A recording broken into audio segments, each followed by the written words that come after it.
Here we are for our final lesson in thinking and language. This is going to focus on language, maybe something you haven't given a lot of thought to, its origins, its beginnings, where you picked up language, and how you arrange it. First off, as usual, let's define language. Language is the communication of information through symbols arranged according to the rules. What are the rules? Well, more on that. Language is arranged by phonemes and morphemes. First, a phoneme is in language the smallest distinctive unit of sound. Think of a phoneme as your phone. It makes a sound. So what are combinations of letters that create sounds? And it doesn't have to be a combination, don't get me wrong here. It can be a simple B, an A, and a T. They make sounds. Or it can be the combination of letters such as CH, an A, and a T. You put them together, they make individual sounds. Morphemes carry meaning, so the smallest unit of meaning. You put these phonemes together and they carry meaning with them. So for example, fear, F-E-A-R, less, L-E-S-S, which those two things standing alone carry meaning as well, but when you put them all together, it's something entirely different. The ness at the end doesn't stand alone, however, it does carry meaning. So morpheme, meaning. Phoneme, phone, sound. Additionally, these things are organized by grammar, and this is the language structure. It is the system of rules that enable us to communicate. It is based on semantics and syntax. Semantics, set of rules, and then syntax is the way in which words are arranged to make phrases and sentences. We know to use punctuation so that we don't eat kids, rather we eat with the kids, and that's allowed by semantics and syntax. So how do we learn all these rules for communication? Well, that's a debate that people are still arguing about. Language is developed in certain stages, and if you have a small child in your life, you may be able to track these stages. They begin with babbling from 4 months to a year, and in the babbling stages, this is where babies are just trying to put those sounds together. The one-word stage is between 1 and 2 years old, where it's mostly single words. A baby at 2 years old is going to be able to put 2 words together to ask for things that they want. They're going to be able to identify objects. The 2-word stage starts at 2 years, where they say statements, and then telegraphic speech is beyond 2 years and on. Speaks like a telegram. What we mean by that is they're going to put simple sentence structure together. Telegraphic, it's kind of pictures and using nouns and verbs. Additional conversations about language have to do with how we think about language and if there is cognition behind language, and of course there is. And we can find that out by looking at other examples in other species.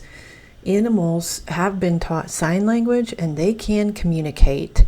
You have one here, Washoe, who had 132 words they could sign, and then I'll show you more information about Kanzi, who is a chimpanzee that I'll show you a video of them speaking with Kanzi, which is pretty cool. When I was growing up, there was one featured on Sesame Street. Her name was Coco, and she lived to be, I think, 42 years old. She's passed away now, but I'll show you Coco too, because there's a really heartwarming video that I love. So we demonstrate with chimpanzees that language is not restricted to just human beings. Maybe you have conversations with your dogs. I've seen dogs that can say, I love you, and cats that can meow some crazy stuff, but we are not alone in our ability to just communicate. Yes, we are alone in speaking. Let's transition to the thinking behind language. Thinking and language, of course, have to go hand in hand because it's communication. Linguistic relativity hypothesis demonstrates that the way or the language that we speak may limit our cognition. So language shapes the way people in a specific culture perceive and understand the world. So if we are growing up in a certain culture, we might learn different words for different things, and that will shape our thinking. This linguistic relativity hypothesis was masterminded by Benjamin Whorf, and he uses an example of the Inuit folks who have many different words. I think it's up to 16. I could be wrong about that number. Words for snow. Now, you and I probably don't have that many words for snow because we don't see it as often. This goes down to perception and the shape of our world. I spoke earlier in the unit about how perception shapes our thinking, and this is an example of that because I don't see snow a lot, and I don't have a lot of vocabulary surrounding snow. If I were Inuit, I would. All right, quick question. Do you talk to yourself when you are alone? I don't talk to myself, but I do have a mental dialogue in my head usually going. It's usually song lyrics of the song that I just heard. How about this? Which direction do you turn the faucet on when you're getting ready to brush your teeth? Did you see it in your mind? If so, you're creating mental images, and we think in images. We often think in images. And in one example is this man, Lu Chi-kung, who was imprisoned during China's Cultural Revolution. Now, he was a pianist, and he spent 7 years in piano, so he was locked up. He never got to touch a piano. But after he was released from prison, he went and played the piano and hosted all these concerts, and his music was better than ever. And they asked him, how is your music so much better than it was before you were in prison? You never got to touch a piano. You weren't practicing. You weren't playing. And he says, oh, yes, I was. I was practicing every day in my mind. So this shows us the power behind visual imagery, thinking, and, well, does it have anything to do with language and language development? It's the rules and the systems in place. It's the protocols that we use to be successful at these tasks. Another example is that we can get better at like dance moves when we just simply picture it in our minds. Pretty cool. You may have heard of athletes using visual imagery. Maybe you yourself have used visual imagery. Well, we're seeing the Olympic athletes today, and I guarantee somebody like Simone Biles has gone through her routines in her mind and seen herself perform them successfully. This is a powerful tool to use if you are trying to be successful, and I hope that you all are trying to be successful. Here's the thing about it. Your brain doesn't know the difference between, although it's very powerful, it doesn't know the difference between you actually doing the task and doing it. So they're kind of hand in hand. When your brain is working on a problem, you can be passive. You don't have to actually be doing it. Here's another experiment. Now, mental practice of the University of Tennessee women's basketball team over 35 games. During this time, the team's free throw shooting increased from approximately 52% in games, which is very low for free throws, following standard physical practice, to 65% after mental practice. Players had repeatedly imagined making foul shots under various conditions, including being trash-talked by their opposition. In a dramatic conclusion, Tennessee won the national championship game in overtime thanks in part to their foul shooting. Visual imagery is powerful. Here is another example of how this can impact our lives.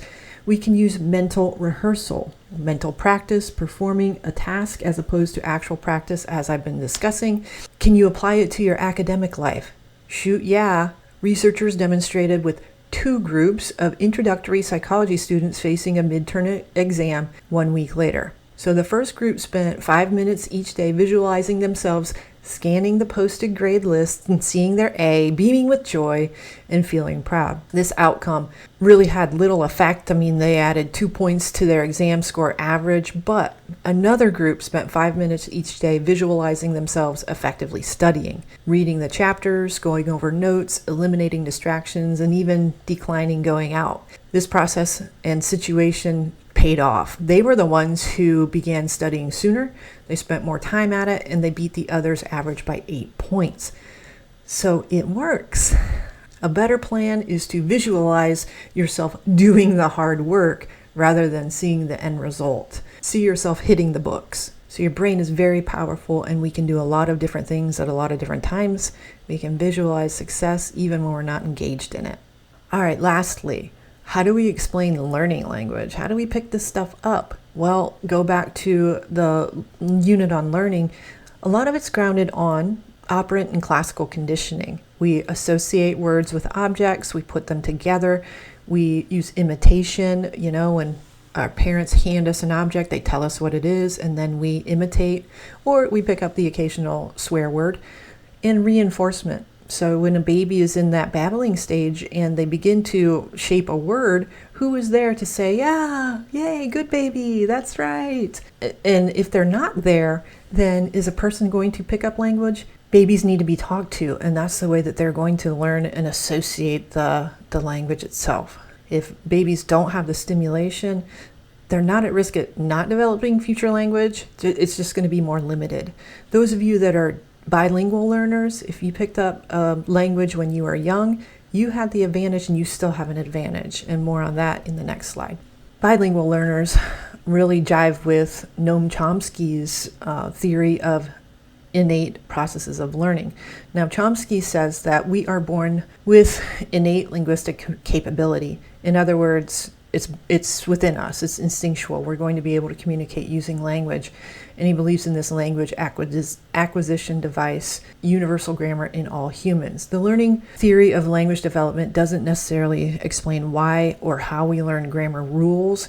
And according to Chomsky, it's because we have universal grammar that's inborn in us. Chomsky went further to say that there is a critical period for language development, and the first few years of life is the best time to learn a language. So back to bilingual learners, if you had parents speaking to you in 2 different languages, this is the optimum time for you to learn it and pick it up, like before you're in kindergarten, because that's when we're learning language. That's when we're putting it all together. After 5 years of age, it becomes more difficult for us to pick up new languages. You guys in your sophomore, junior, senior year, it's harder for you because you've already learned one language, it's your dominant language. But, it can be done, and you're doing it. So keep after it, even though it's tough.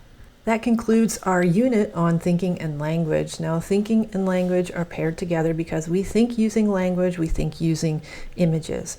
Lots of different problem-solving skills that we've introduced into this unit. Just to mention some off the top of my head, we've got your heuristics, your algorithms, and we make judgments based on false information. It influences the way we think about the world, and the language that we speak also shapes our environment. More on that in class, and I will see you soon.